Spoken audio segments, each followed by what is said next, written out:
बहुत समय पहले की बात है। एक गांव में एक किसान रहता था। उसके दो बेटे थे। दोनों बेटों में से जो बड़ा बेटा था वह हमेशा अच्छे काम ही करता था, जैसे पक्षियों को चारा डालना, भूखों को रोटी खिलाना। सब लोग उसे कहते थे, यह बहुत भला और सीधा साधा लड़का है।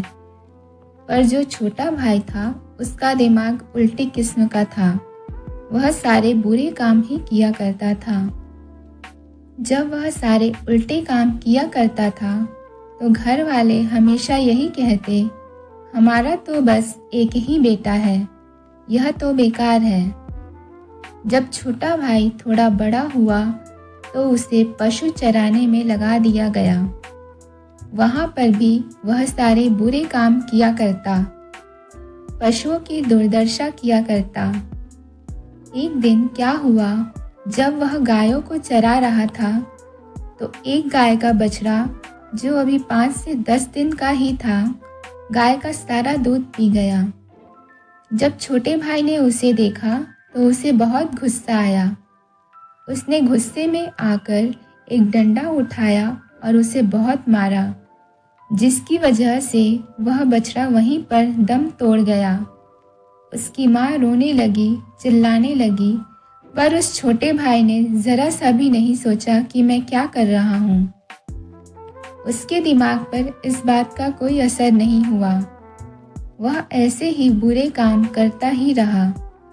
कुछ दिन गुजरे तो उसे खेतों में हल चलाने के लिए लगा दिया गया। एक दिन की बात है, जब वह हल चला रहा था तभी उसकी नज़र अपने खेत के पास एक हंस, हंसनी और उनके बच्चे पर पड़ी। जब उसकी नज़र हंस के बच्चे पर पड़ी तो वह बहुत खुश हुआ कि आज तो खाने में मज़ा ही आ जाएगा। उसने उनके बच्चे को पकड़ लिया और उसे मारकर खा गया। उसने कुछ नहीं सोचा कि मैं क्या कर रहा हूँ। थोड़े समय बाद घर वालों ने उसकी शादी कर दी। दोनों भाई अब अलग अलग रहने लगे। वह खेतों में काम करता रहता, हल चलाता रहता। ऐसे ही कई साल गुजर गए। एक दिन उसने बैठे बैठे सोचा, हमारी शादी को बहुत समय हो गया है, पर अभी तक कोई औलाद नहीं हुई। उसके मन में वह सब बातें आने लगी कि जो मेरा बच्चा नहीं हुआ शायद इसलिए नहीं हुआ क्योंकि पीछे मैंने बहुत घटिया कर्म किए हैं। वह बस उठता बैठता यही सोचने लगा कि सारी जिंदगी मैंने कोई भी अच्छा काम नहीं किया। अब से सारे बुरे काम छोड़कर अच्छे काम ही करने हैं। अगले दिन उसने अपनी पत्नी से कहा, देखो, अब जब तुम मेरे लिए खेतों में रोटी लेकर आया करो तो रोटी 2 लोगों की लेकर आना। पत्नी ने पूछा, क्यों जी, क्या वहाँ कोई और आदमी भी होता है? उसने कहा, नहीं, होता तो मैं ही अकेला हूँ, पर तुम रोटी 2 लोगों की लेकर आना। जो रोटी अधिक होगी उसे मैं जानवरों को डाला करूँगा, पक्षियों को दिया करूँगा, बैलों को दिया करूँगा। अगर कोई कुत्ता आएगा उसे भी खिला दिया करूँगा। पत्नी ने कहा, कोई बात नहीं, अब से मैं रोज 2 लोगों की रोटी लेकर आया करूँगी। अब उसकी पत्नी 2 लोगों की रोटी लेकर आने लगी। वह सब रोटी बैलों को खिलाने लगा, कुत्तों को भी खिलाया करता। जो पानी वह पीने के लिए लेकर जाता उसे संभाल कर रखता, आते जाते लोगों को पिलाता और उस पानी को बचा कर रखता। जब उसने बुरे काम छोड़कर अच्छे काम करने शुरू किए तो एक दिन उसने देखा कि उसके पास की झाड़ियों में एक कुतिया रोज जाती है। उसने सोचा शायद इसने बच्चों को जन्म दिया है, तभी यहाँ जाती है। उसने उसका पीछा किया तो देखा कि वहाँ उसने 4 बच्चों को जन्म दिया है। उन्हें देखकर उसने सोचा, अब इनकी देखभाल किया करूँगा, इन्हें रोटी और लस्सी दोनों समय दूंगा। इसके बाद वह हर रोज उन्हें रोटी और लस्सी देने लगा। उनका पेट भरने लगा। उसके बाद ही वह खुद खाना खाया करता। इसके बाद उसने सोचा, ये सब जानवर पानी कहाँ से पीते होंगे? यहाँ तो पानी है ही नहीं। मैं तो पानी घर से लेकर आता हूँ। मुझे इनके लिए पानी की व्यवस्था करनी चाहिए। उसने फिर एक कुआं बनाने की सोची और खुद ही कुआं खोदने लगा। कुछ ही दिनों में उसने एक कुआं तैयार कर लिया। उसके बाद उसने जगह जगह पर बर्तन रख दिए और उनमें हर रोज पानी डालना शुरू कर दिया।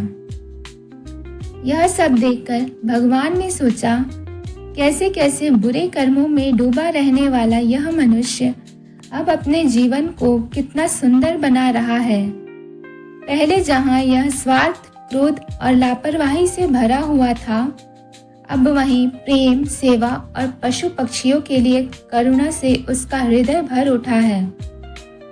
अगर इस बदलाव को उसका फल न मिला तो संसार में कौन भले बुरे कर्मों का अंतर समझ पाएगा। जो अब यह पुण्य कर रहा है उसे इसका फल अवश्य मिलना चाहिए। एक दिन जब वह बर्तन में पानी भर रहा था, तभी वहां भगवान एक साधु का रूप धारण कर उसके पास आए।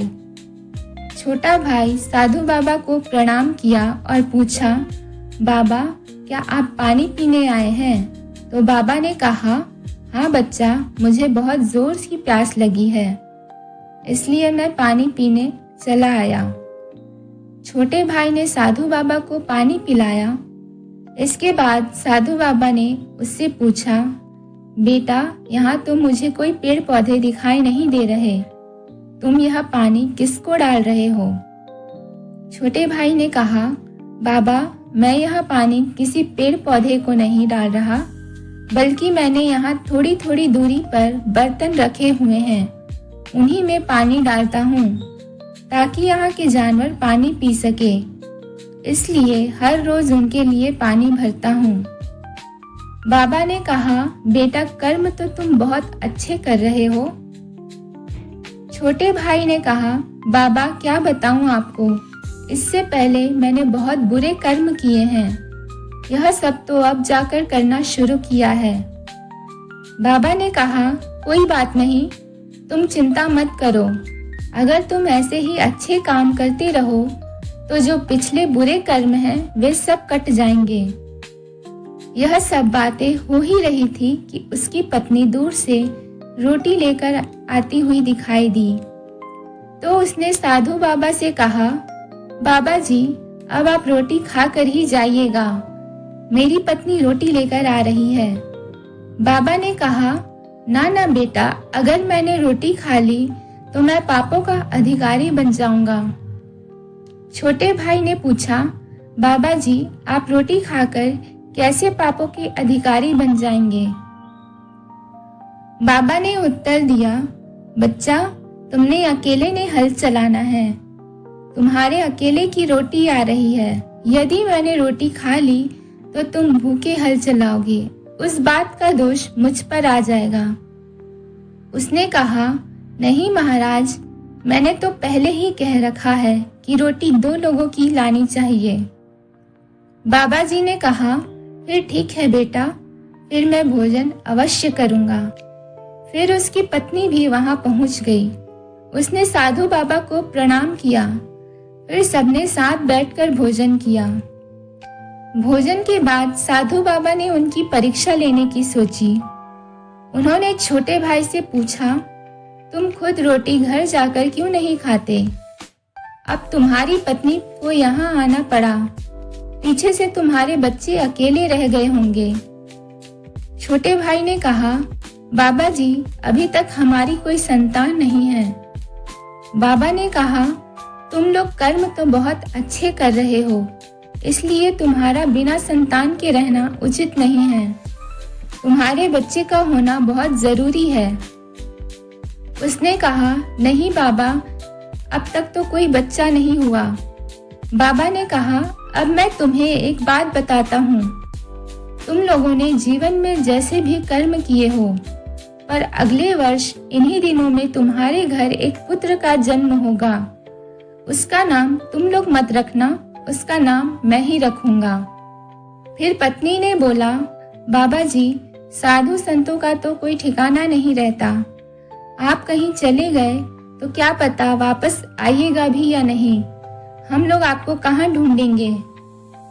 बाबा ने जवाब दिया, यह मेरा वादा है तुमसे, जब बच्चा होगा मैं तुम्हें इसी कुएं के पास मिलूंगा। पत्नी ने कहा, ठीक है बाबा जी, यह तो बहुत अच्छी बात है यदि आप यहीं मिलेंगे। इसके बाद साधु बाबा वहां से चले गए। कुछ समय बीता और फिर एक रात एक बालक का जन्म हुआ। जैसे ही बालक ने जन्म लिया, छोटा भाई दौड़ा दौड़ा उसी कुएं के पास गया जहां साधु बाबा ने मिलने का वादा किया था। वहां पहुंचकर देखा तो वही साधु बाबा आसन लगाए बैठे थे। छोटा भाई मन ही मन सोचने लगा, वाह क्या बात है, साधु बाबा अपने वचन के कितने पक्के हैं। बाबा ने पूछा, बता बेटा क्या बात है। उसने कहा, बाबा जी, रात को मेरे घर एक बालक ने जन्म लिया है। आपने कहा था कि जब वह जन्म ले तो मैं आपको बताने आऊं, इसलिए चला आया। अब आप ही कृपा करके उसका नाम रख दीजिए। बाबा ने कहा, नाम तो रखेंगे, लेकिन उससे पहले एक बात बताओ, जो मैं कहूँगा क्या वह बात मानोगे? छोटे भाई ने कहा, जी बाबा, जरूर मानूंगा। बाबा ने पूछा, घबरा तो नहीं रहे? छोटे भाई ने कहा, नहीं नहीं बाबा जी, मैं नहीं घबरा रहा। बाबा ने फिर पूछा, जो मैं कहूँगा वह करोगे? उसने कहा, जी बाबा जी, मैं करूँगा। बाबा ने बताया, ठीक है तो सुनो, जिस बच्चे ने तुम्हारे यहाँ जन्म लिया है उसके ऊपर जो समय चल रहा है वह तुम्हारे लिए अत्यंत हानिकारक है। जितनी जल्दी तुम उस बच्चे को समाप्त कर दोगे तुम्हारे लिए उतना ही अच्छा होगा। छोटे भाई ने कहा, बाबा जी, आपकी कृपा होनी चाहिए, मुझे तो यह भी नहीं पता कि यह कैसी बात है। जैसा आपने कहा मैं तो वैसा ही करता रहा हूँ। बाबा ने बोला, तो अब तुम अपने घर जाओ और किसी कोने में एक गड्ढा खोदकर उस बच्चे को कपड़े में लपेटकर उस गड्ढे में दबा दो। अधिक समय मत गवाओ, यह काम करके जल्दी वापस आओ, फिर आगे की बात बताऊंगा। छोटे भाई ने कहा, ठीक है बाबा जी। छोटा भाई घर पहुंचा।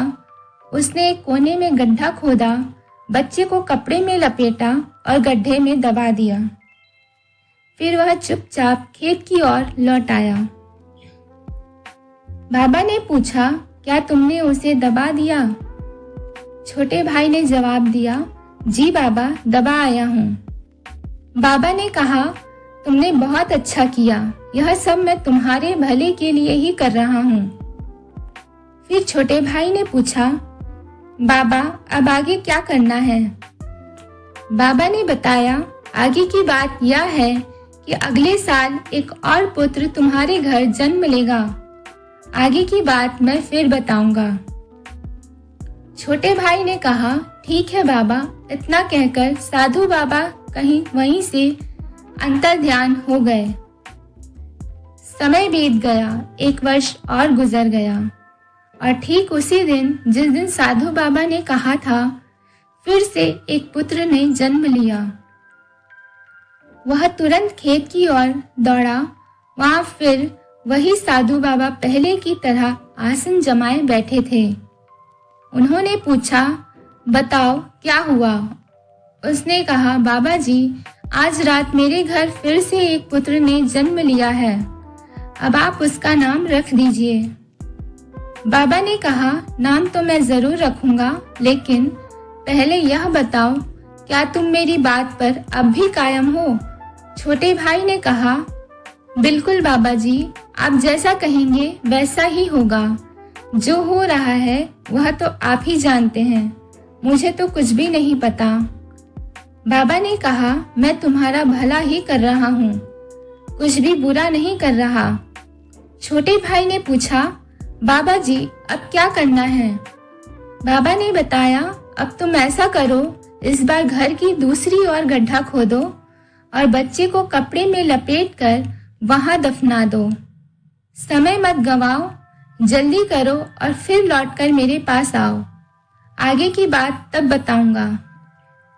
छोटा भाई फिर दौड़ता हुआ घर पहुंचा।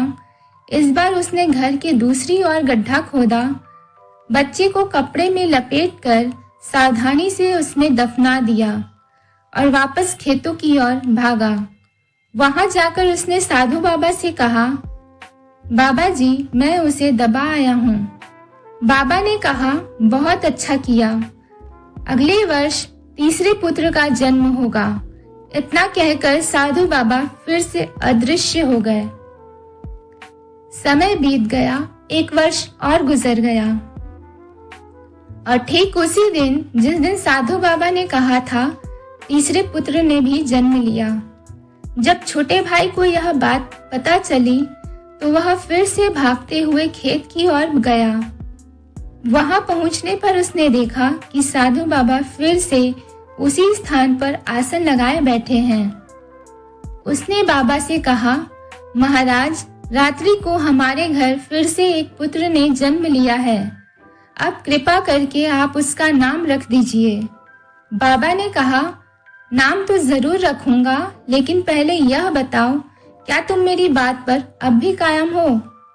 उसने कहा, बिल्कुल महाराज, आपने जो भी कहा वो मैंने आंख मूंद कर माना है। मुझे नहीं पता इन बातों का मतलब क्या है, पर जो कुछ भी हो रहा है आपकी कृपा से ही हो रहा है।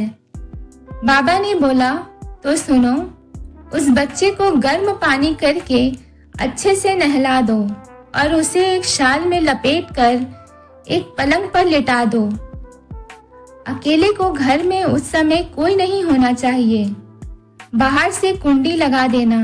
उसके बाद तुम अपनी पत्नी को साथ लेकर घर के बाहर आ जाना और अपने घर के दरवाजे को ताला लगा देना और तुम दोनों बाहर ही खड़े हो जाना।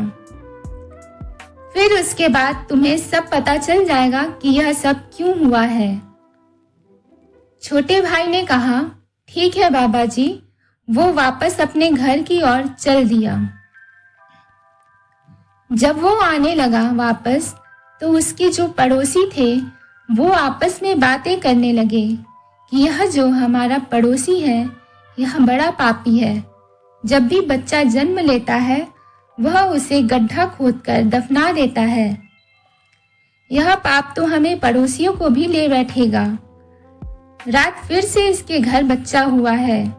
अब थोड़ी देर पहले ही यह इधर खेतों की तरफ गया हुआ है। अभी आएगा और इसे भी दफना देगा। हमें इसे रोकना चाहिए। वो सब इकट्ठे हो गए और रास्ते में एक पेड़ के नीचे खड़े हो गए। जब वो आया तो उन्होंने उसे रोक लिया और बोले, रुक जाओ, जो तुम पाप कर रहे हो यह हमारे ऊपर भी कलंक लगा देंगे। तुम उन बच्चों को पैदा क्यों करते हो, फिर उन्हें दफनाने चले जाते हो। अब जो बच्चा हुआ है उसे भी जाकर दफनाओगे? छोटे भाई ने कहा, नहीं, मैं अब दफनाऊंगा नहीं। पड़ोसियों ने पूछा, पहले दफनाए हैं? उसने बोला, हाँ दफनाए हैं। उन्होंने फिर पूछा, वो क्यों दफनाए हैं? उसने बताया, वो तो भगवान को पता है, मुझे कुछ नहीं पता इसके बारे में। मुझे तो एक साधु बाबा मिले हुए हैं, वो जैसे कहते हैं मैं वैसा ही कर रहा हूँ। उन्होंने पूछा, जिसने अभी जन्म लिया है उसके बारे में बताओ।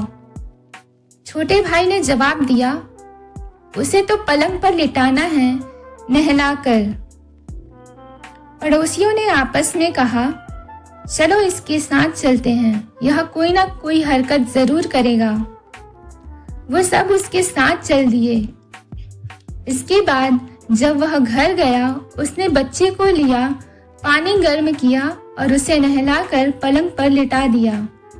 छोटा भाई बाकी लोगों से बोला, अब आप सब बाहर चलो, मैं भी चल रहा हूँ। उसने अपनी पत्नी को भी साथ ले गया। बाहर से दरवाजा लगा दिया, आंगन में आ गए, उसके बाद घर से बाहर आ गए।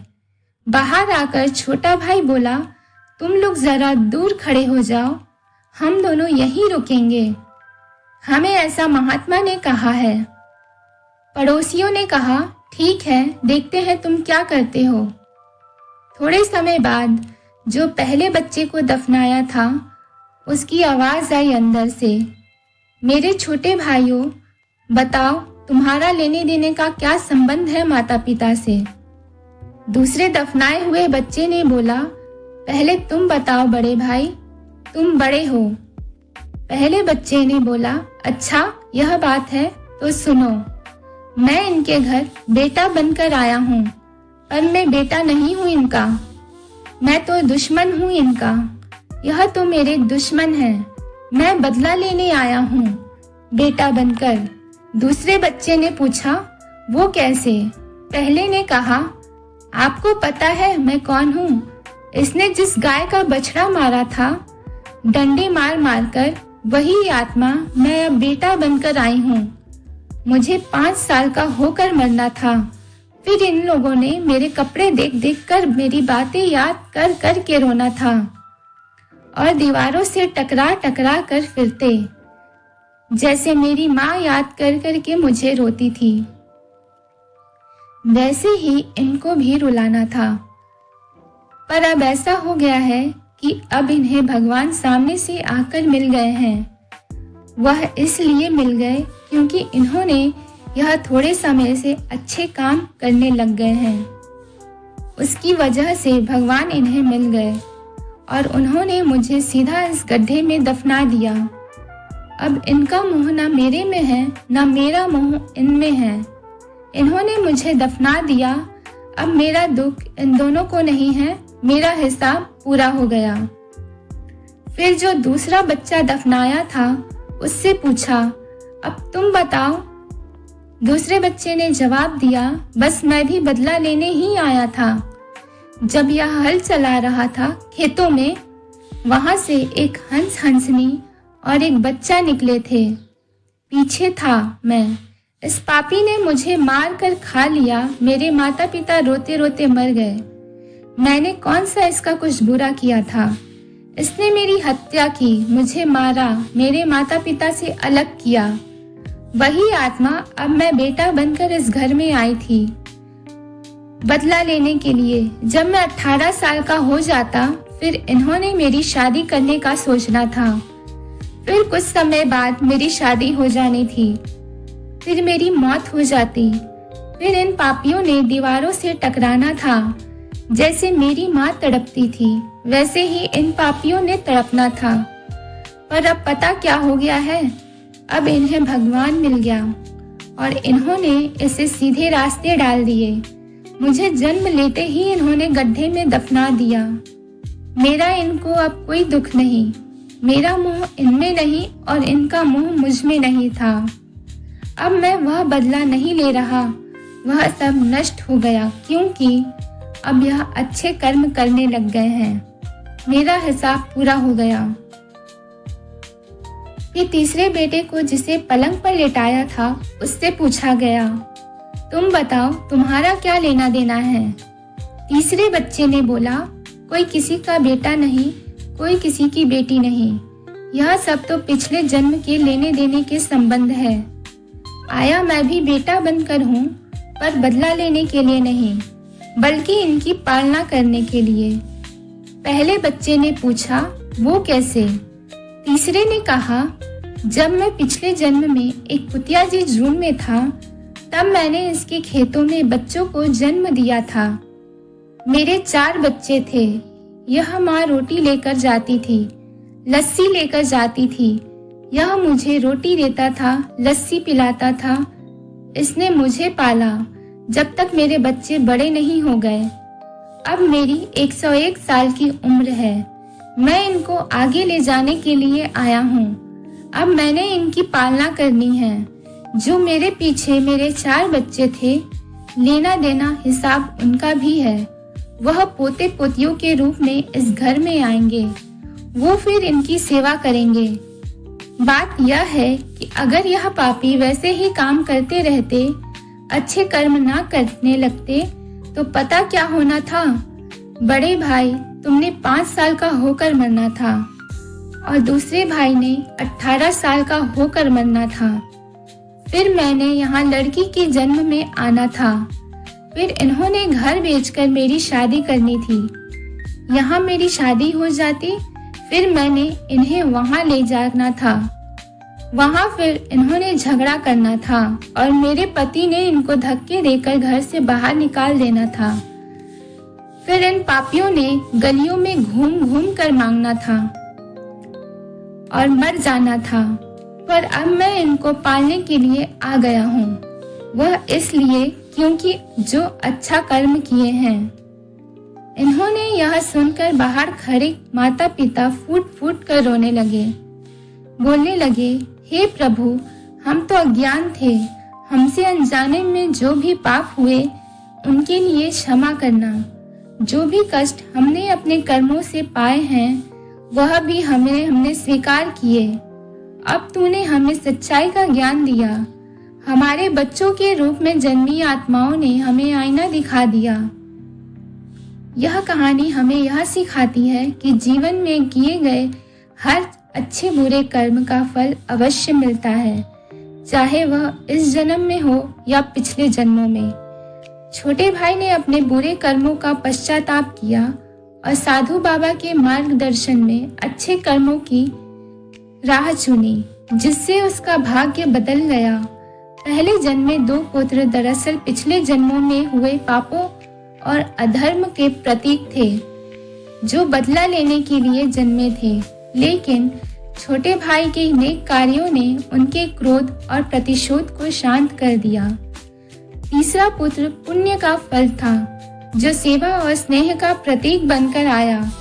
इस कहानी से यह संदेश मिलता है कि अगर मनुष्य सच्चे हृदय से सुधार की राह अपनाता है तो उसका अतीत भी क्षमा किया जा सकता है और उसका भविष्य संवर सकता है। अगर आपको यह कहानी पसंद आई हो तो ऐसी और कहानियों के लिए हमारे चैनल को सब्सक्राइब जरूर करें।